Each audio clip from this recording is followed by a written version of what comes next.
On peut parler de ça aujourd'hui, oui. Même si je ne suis pas préparé pour ça. Hein? La preuve, quand on dit gérer, j'ai déjà mis les 3 domaines là où on parle de gestion. La gestion commerciale, c'est ce que je fais tous les jours. La gestion financière, lui, on sait quelque chose. J'enseigne ça. Les ressources humaines, j'enseigne ça. Donc, mais il faut que ça soit planifié en fait. Il faut que ça soit planifié. Mais comme on tombe d'accord d'aller sur la création d'entreprise, ok, on est parti. On a pris quand même un bon bout de temps, c'est important. Et Gilles Brice, si prochainement on peut programmer un module sur la gestion, ça sera une très bonne chose. Voilà. Ok, donc comment monter un projet pertinent et bien structuré en Afrique? Les objectifs de cette formation, vous qui êtes là, vous pouvez faire la lecture. Hein? Oui. L'idée de cette formation est née d'un constat. Les porteurs de projets en Afrique ont des idées, mais beaucoup ont des difficultés à les formuler clairement et à les concrétiser. Justifier une idée de projet, définir des objectifs précis et limités, proposer des activités adaptées aux objectifs et au contexte, prévoir le temps et le budget nécessaires à leur réalisation, autant d'étapes décisives dans l'élaboration d'un projet qui méritent d'être expliquées de façon simple. Voilà, c'est l'objet de cette formation. Nous avons remarqué que beaucoup de porteurs de projets en Afrique ont des idées. D'ailleurs, des très bonnes idées. Mais quant à les clarifier, en définissant des objectifs, en définissant, en analysant le contexte, en définissant le budget, ainsi de suite, ça pose problème. Et de façon simple et efficace. C'est pourquoi vous voyez le titre, c'est comment monter un projet pertinent et bien structuré. Ça c'est important. Projet, on a 2 mots-clés. Un projet qui soit pertinent. Voilà. Nous allons comprendre qu'est-ce qui fait la pertinence d'un projet et un projet qui est bien structuré. Bien structuré, ça pose souvent problème chez nous. Ça pose souvent problème chez nous et du coup, et même quand on est à la recherche de financement, ça foire à cause de ça. Cette formation s'adresse aux porteurs de projets et autres acteurs désireux de monter un projet pertinent et bien structuré, mais ne sachant pas toujours comment s'y prendre. Il vise à les aider dans leur cheminement progressif pour passer d'une idée à un projet concret et pertinent. Vous avez une idée, vous êtes armé de bonnes volontés et vous souhaitez monter un projet, alors cette formation est vraiment faite pour vous. Alors pour cela, on va dérouler un plan en 5 chapitres. Lionel, tu peux lire? Chapitre 1, excusez-moi.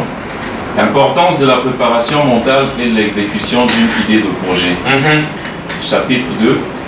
Définissez les objectifs de votre projet.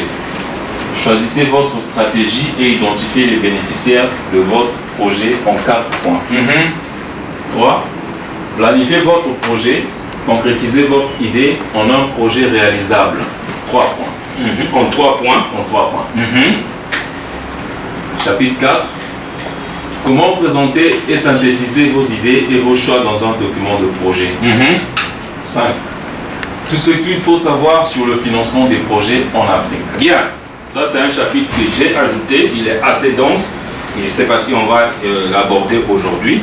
Donc nous avons les 5 chapitres que nous allons travailler, sur lesquels nous allons travailler. Nous allons commencer donc par l'importance de la préparation mentale et l'importance de l'exécution d'une idée de projet.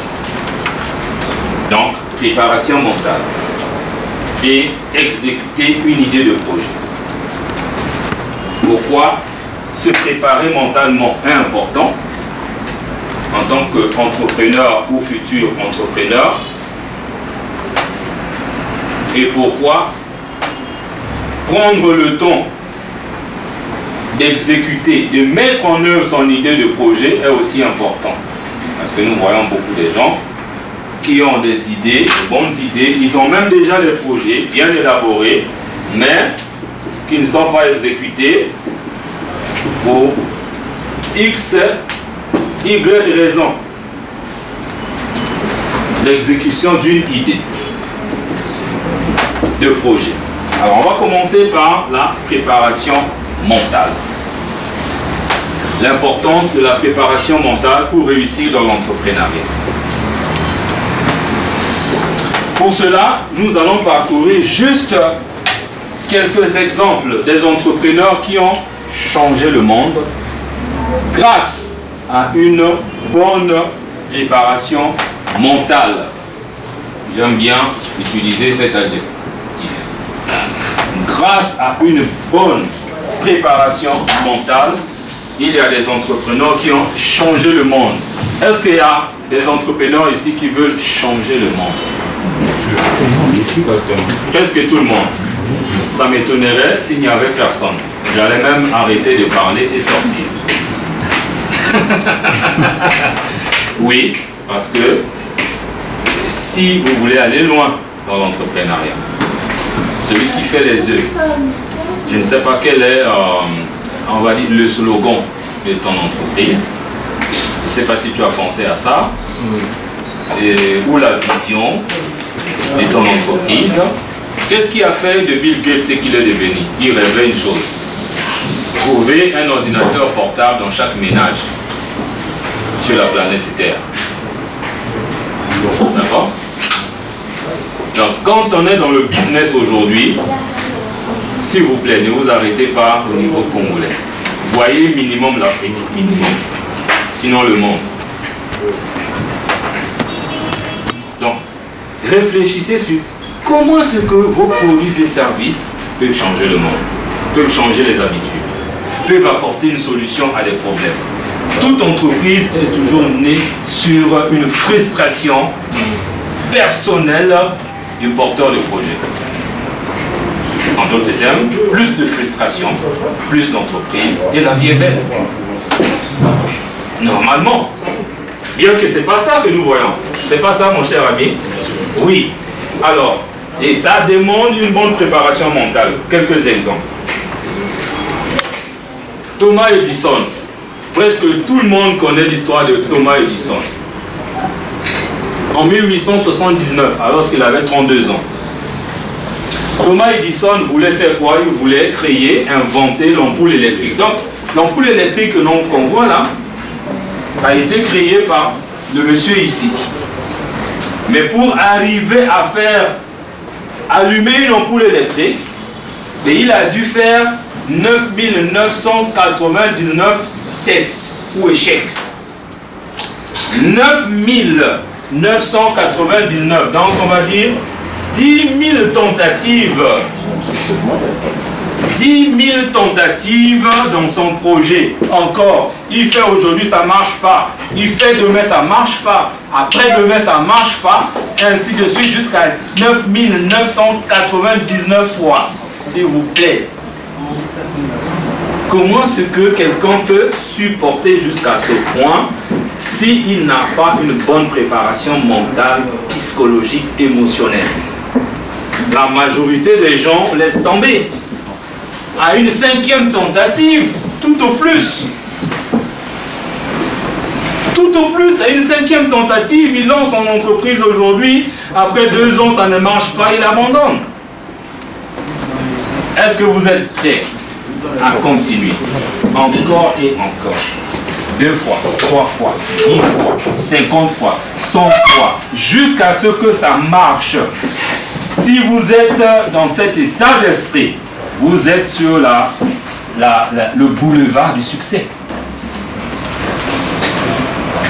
Rien à voir avec les techniques et tout ce que nous connaissons. Bien que ça soit important. Quelqu'un qui parlait de l'environnement des affaires. Pour survivre dans un environnement aussi hostile que celui qu'on trouve en Afrique d'une manière générale, bonne préparation mentale. Ça n'a pas marché, je continue. Ça n'a pas fonctionné, je reprends. J'ai échoué, je reprends. J'ai toqué, on a dit non, non, non, pas de problème, je continue. Est-ce que tu es prêt pour ça? Si la réponse est non, travaille sur toi. Bien plus que le principe. Oh super, donc bravo. Bienvenue dans le merveilleux monde des gens qui réussissent. Merci. Walt Disney, l'homme qui créa un empire d'animation. 302 échecs avant de trouver une banque pour financer son projet. Oui? C'est beaucoup, mon cher ami. 302 banques. Oui, oui. C'est à la 303e banque qu'il a reçu le financement de son projet. Oui, mais s'il faut regarder sur le plan logique, nous sommes dans un désert et je veux créer un parc d'attractions. Qu'est-ce qui peut attirer les gens dans un désert? Là-bas, on trouve le sable chaud, le vent chaud, les serpents. Il n'y a pas d'eau. Qu'est-ce qui peut attirer? C'est ça un raisonnement logique qu'un banquier, que ces banquiers, ces 302 banques ont dit. Non, non, non, non, c'est utopique. Nous, on ne peut pas risquer notre argent dans un projet là où il n'y a même pas un potentiel. Il n'y a pas de demande. Mais n'empêche que c'est l'un des parcs les plus visités au moment où je parle. Préparation mentale et psychologique. Oui. Colonel Sanders, rejeté par 1100 restaurants pour tenter de vendre sa recette. Et il a maintenant 100 500 restaurants KFC dans le monde entier. Quelqu'un me disait qu'il y a même des restaurants KFC au Gabon. C'est pas encore arrivé. 1100 restaurants. Lui, il se retrouve à la retraite, mais la pension, ça ne lui permet même pas de vivre. Mais au lieu de faire comme nous, là on va au rond-point de la Grande Poste pour commencer à jouer au tam-tam, lui dit, oh mais en fait, mais j'ai quand même un métier. À l'armée, j'étais à l'ordinaire. Donc, cuisinier, bon cuisinier. Les gens raffolent le poulet. Et je peux proposer la recette là dans les restaurants. Comme ça, on travaille en partenariat. Je leur montre le métier, et ils me payent, et ça me permettra, moi, de lancer mes restaurants. Non, première banque, deuxième banque, non, troisième banque, non, ainsi de suite. Non, non, non, non, les restaurants. Premier restaurant, non, deuxième restaurant, non, non, non, jusqu'à 1100 restaurants. Il n'a jamais abandonné. Jusqu'à ce qu'aujourd'hui, c'est les restaurants les plus populaires. KFC, on en parle un peu partout dans le monde. Donc, la plus grande révolution, et moi j'adore cette phrase, la plus grande révolution de notre génération est la découverte que les êtres humains, en modifiant leur attitude mentale intérieure, peuvent changer les aspects extérieurs de leur vie. William James. Qu'est-ce qui ne marche pas dans votre environnement? Il y a même quelqu'un qui avait dit, j'ai oublié son nom, il dit, soyez le changement que vous voulez voir dans le monde. Soyez le changement que vous voulez voir dans le monde. Ah ça, ça ne marche pas, ah ça ne marche pas, ici ça ne marche pas. Ok, et toi? Tu es le responsable numéro 1. Je sais que ça pique, ça fait pas beau à entendre. Mais n'empêche que ça soit la réalité. Soyez le changement que vous voulez voir dans le monde. Quand on aborde l'entrepreneuriat avec cet état d'esprit, je vous donne les chiffres. Une bonne préparation mentale vous donne la probabilité de réussir à 80%. 80% de réussite. Si vous êtes préparé mentalement, si vous êtes au point mentalement, 80% c'est énorme. Même si le côté gestion que vous avez dit tout à l'heure, même si votre projet n'est pas aussi pertinent que ça, Mais vous avez au moins la probabilité de réussir à 80%. Moi, quand j'avais compris ça, ma vie a changé. Ma vie a changé. Je dis, tiens. Désormais, je suis responsable de ce qui va arriver dans ma vie. Pourquoi? Parce que je suis capable de modifier intentionnellement, instantanément, mon attitude intérieure vis-à-vis des événements. Vis-à-vis des événements. Je vous donne un exemple très simple. Hier, j'avais une conférence sur YouTube. J'ai invité, je sais qu'il y avait près de 200 personnes qui m'attendaient en ligne à 19 h hier. Mais il se passe que depuis avant-hier, dans notre quartier, il n'y a pas d'électricité. Voilà, je souris, hein? C'est ça. Il n'y a pas d'électricité. Et moi, je me disais, ok, il n'y a pas d'électricité, mais mon ordinateur a quand même une autonomie. Je peux travailler au moins pendant 45 minutes, 1 heure. Mais à 30 minutes de la formation, je me rends compte que j'avais déjà utilisé 50% d'autonomie de mon ordinateur. Là, nous sommes à 30 minutes. Je sais qu'à 45, je dois déjà être prêt. Qu'est-ce que je fais à ce moment? Je ne peux pas annuler. Coûte que coûte, je dois tenir la conférence. Je prends mon sac, je m'habille, je prends tous les équipements, je sors. Où vas-tu? Je vais chercher un hôtel, là où je peux m'installer. J'ai pensé à un hôtel qui était à 200 mètres. Mais quand je sors, je me rends compte que non, il y a un hôtel juste à côté. Et là, il y avait le courant, mais arrivé au niveau de l'hôtel, il n'y a pas de courant. Mais heureusement que l'hôtel a un groupe. Voilà. Et c'est comme ça que je rentre. Je dis, laissez-moi le temps d'abord de faire ma conférence, parce que l'heure est en train de passer là, et le reste, on va gérer. Combien je vais payer, ça c'est après. Ils ont accepté. Et c'est comme ça que je me retrouve en ligne et j'ai tenu ma formation. Mais c'est pas tout. Et la formation, c'était prévu pour 2 heures. Arrivé à 50 minutes, paf, l'Internet se coupe. Et quand l'Internet se coupe, j'ai encore les forfaits. J'utilise le téléphone, ça marche. Mais au niveau de l'ordinateur, 0. J'ai redémarré, 0. Mais qu'est-ce que je fais à ce moment-là? Je n'abandonne toujours pas. Je relance à partir de mon téléphone. Et voilà comment est-ce que j'ai pu travailler hier. Donc, si tu me disais, oula, la SNE, il n'y a pas le courant et tout ça là, je me plaignais, je n'aurais rien fait. Et j'aurais perdu la confiance et tout ça là. Mais au moins, les gens qui ont compris que c'est Internet qui a coupé, c'est les Africains, ils ont au moins compris. Mais on a fait 50 minutes. J'ai récupéré. C'est comme ça que ça fonctionne. C'est comme ça. Donc, si on n'est pas prêt, modifier son attitude intérieure face aux événements extérieurs négatifs, c'est important. C'est ça ce qu'on appelle la bonne préparation mentale avant de se lancer. Est-ce qu'il y a des questions, commentaires déjà sur cette première partie? Et étant donné que apparemment nos horaires se sont modifiés, là j'ai une crise, je ne sais pas, maintenant là on va terminer à quelle heure? Tu peux me dire? 12h30. 12h, hein? 12h30. 12h30.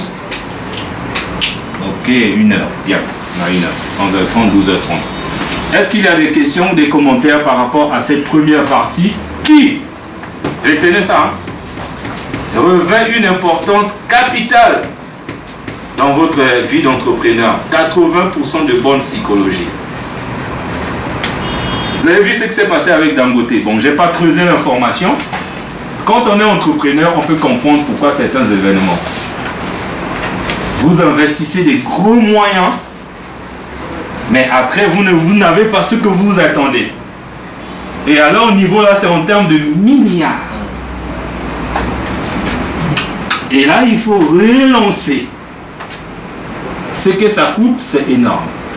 Si on n'est pas prêt mentalement, on lâche. Question, commentaire, avant de continuer. S'il y en a, bien sûr.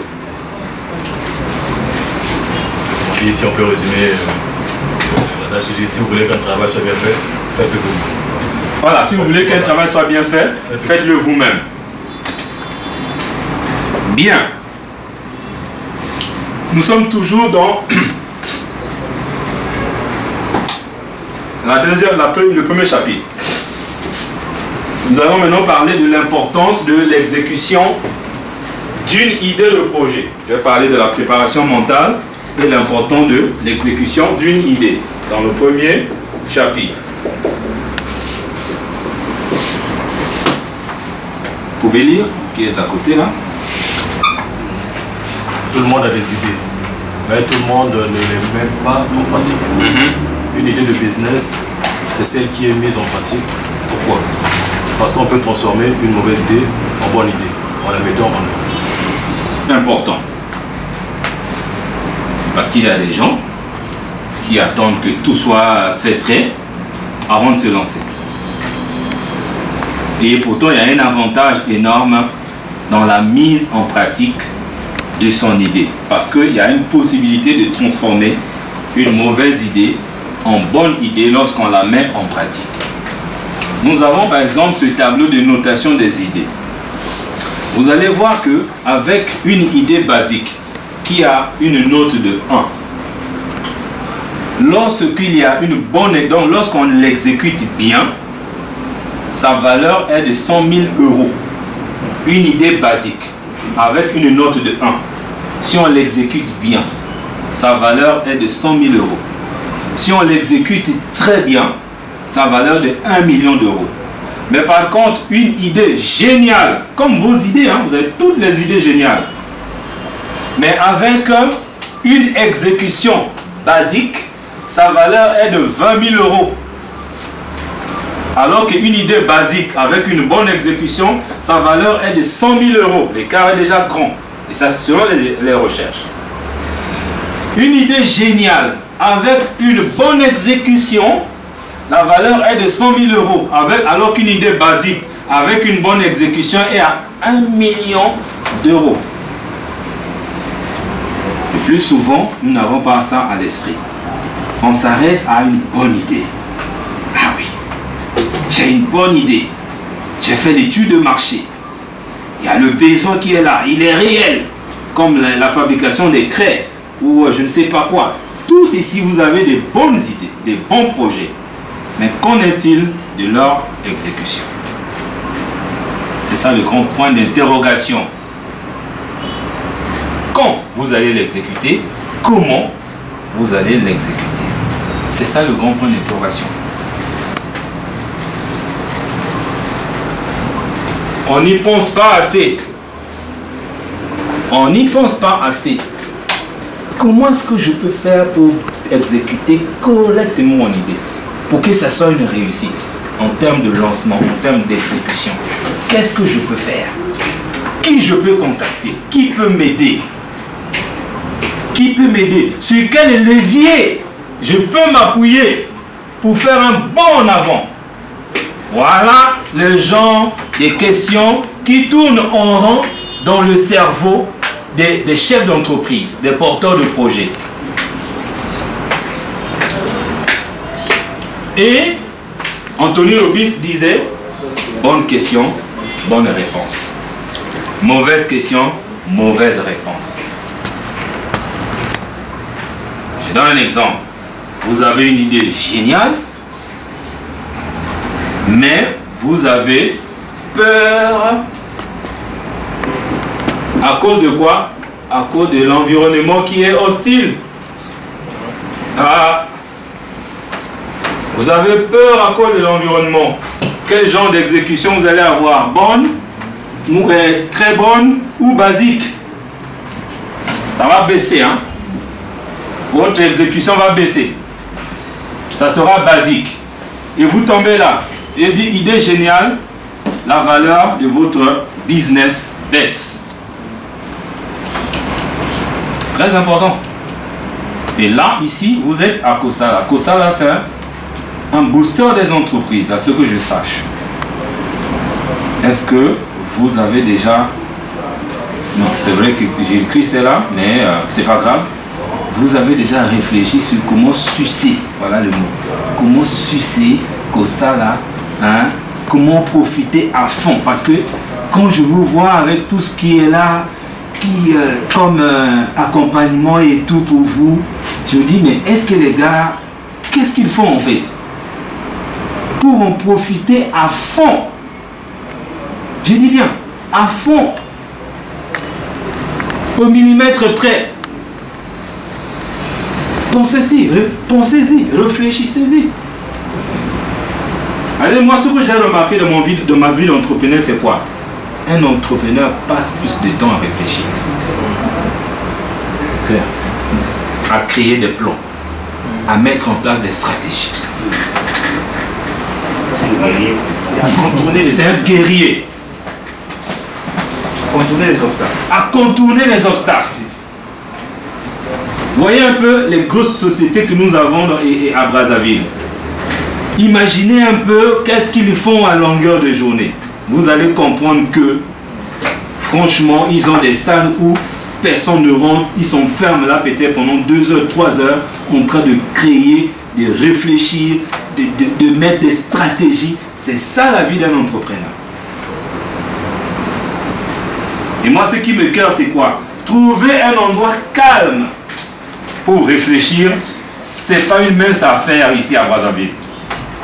Même là où c'est censé être calme, il y a du bruit. Franchement, à moins de prendre une chambre d'hôtel, et là même pour 3 heures, hier j'ai fait 2 heures, on m'a demandé 7 000. À un hôtel du quartier. Ça aussi, c'est un environnement qui est comme ça. Non, on doit y faire face.